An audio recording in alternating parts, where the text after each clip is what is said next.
안녕하세요. 남아공에서 선교를 무사히 마치고 돌아온 황혜진이라고 합니다.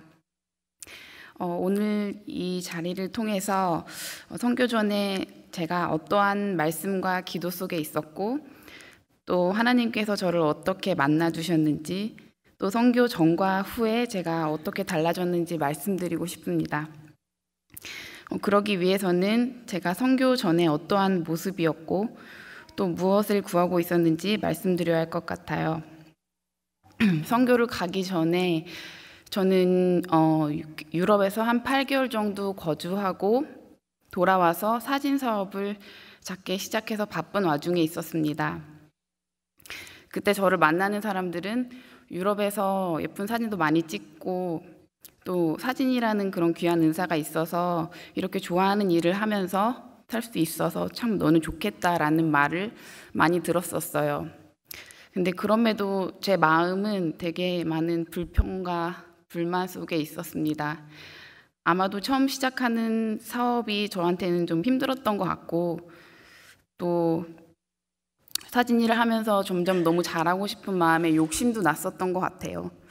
그래서 이렇게 불평, 불만 속에 있었던 저는 하나님께 너무 죄송하고 또 스스로에게도 실망했습니다. 하나님께서 저에게 이렇게 좋은 것을 주셨는데 왜 나는 감사하지 못할까? 그때 제 기도 제목은 어떠한 상황에서도 감사하게 해주세요였습니다. 사실 이런 기도를 하는 거를 저희 남편도 좀 무서워했었어요. 정말 이런 기도를 하면 하나님께서 행여 좋지 않은 것이라도 주실까 봐.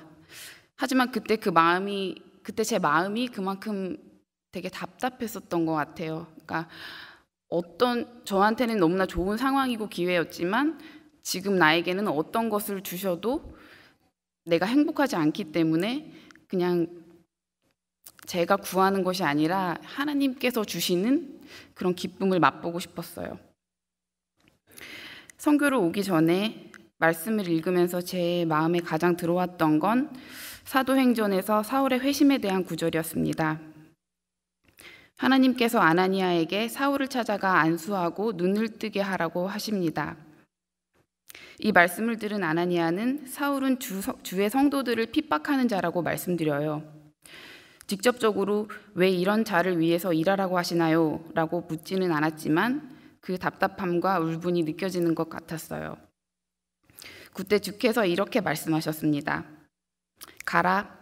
이 사람은 내 이름을 이방인과 임금들과 이스라엘 자손들에게 전하기 위하여 택한 나의 그릇이라. 저는 이 말씀을 통해 저를 둘러싼 세상에 일어난 모든 일들이 주님의 선하신 계획이심을 더욱 믿게 되었습니다. 그리스도인을 핍박했던 사울마저도 하나님의 계획 안에 있었던 것처럼 누군가 나를 핍박한다고 해도 그것은 주님의 뜻이겠구나 하고 받아들일 수 있는 마음이 들었습니다. 선교에 가기 전에 모든 것을 주관하시는 주님의 주권을 인정할 수 있도록 저를 훈련시키셨던 것 같아요. 나쁜 일, 좋은 일이라는 것은 저의 기준일 뿐 주님께서는 언제나 저에게 좋은 것을 주실 거라는 믿음으로 선교지에 나아가게 되었습니다. 본격적인 선교 사역을 시작한 둘째 날, 저는 잔뜩 우쭐해서 사진을 찍고 있었어요. 이런 사진은 나밖에 못 찍어. 4명의 무장 강도에게 카메라를 빼앗기기 전 제가 마지막까지 한 생각이었어요. 총을 들고 온 강도가 가장 먼저 다가온 건 고가의 장비를 가진 저였습니다. 당시 총을 보았음에도 저는 강도들에게 카메라를 빼앗기지 않으려고 저항했었는데 그 당시를 회상하면 마치 아이를 보호하려는 어머니의 모습 같았습니다. 아무리 비쌀지라도 한낱 물건인 뿐인 카메라를 제가 얼마나 목숨처럼 아꼈는지 여실히 보여주는 모습이었죠. 그동안 제 중심이 온통 사진이었던 것을 제가 알기에 그들이 제 카메라 가방을 들고 유유히 사라질 때 정신이 번쩍 들었습니다.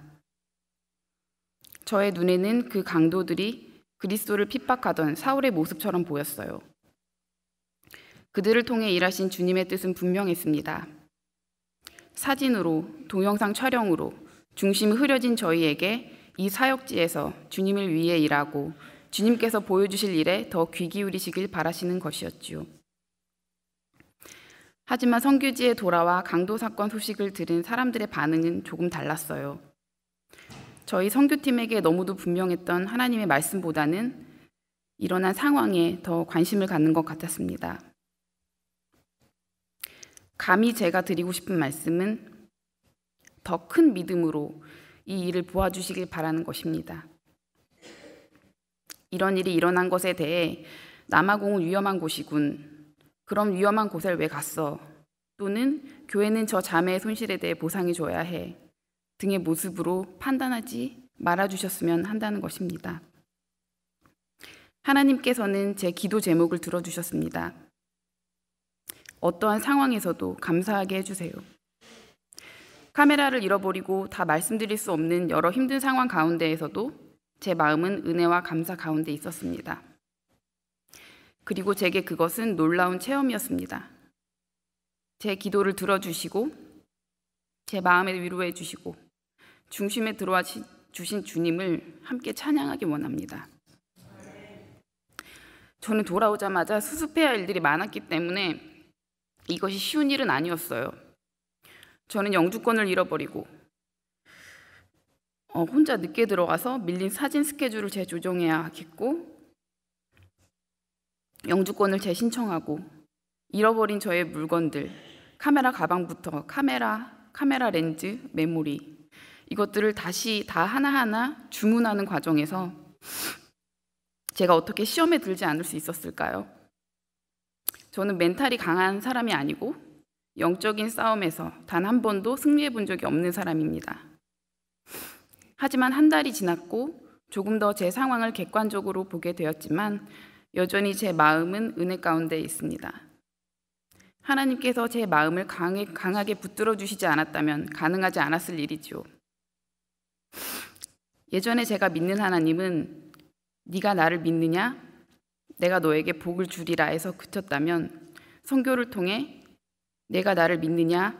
내가 너를 담대케 하리라가 더해졌습니다.